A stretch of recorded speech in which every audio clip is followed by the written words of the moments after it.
আসসালামু আলাইকুম।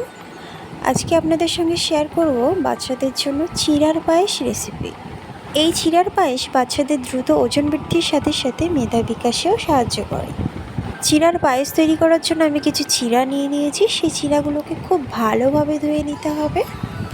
তারপর একটা প্যান বসিয়ে তাতে 1 চামচ ঘি দিয়েছি। চিড়াগুলো ঢেলে দিয়ে 1 মিনিট মতো নাড়াচাড়া করে নেব। এবার একটু পরিমাণ মতো জল দিয়ে দেব। চিড়াটা 2 থেকে 3 মিনিট ফুটিয়ে নেব। তবে মনে রাখবেন, বাচ্চাদের 1 বছর বয়স না হওয়া পর্যন্ত তাদের খাবারে কোনো রকম কোনো নুন কিংবা চিনি কিছুই মেশানো যাবে না। এবার ঢেলে নেব। 2 থেকে 3 মিনিট ঠান্ডা হতে দেব। এবার বাচ্চা যে ফর্মুলা মিল্ক খায় সেটা ভালোভাবে মিশিয়ে বাচ্চাকে খাওয়াবো।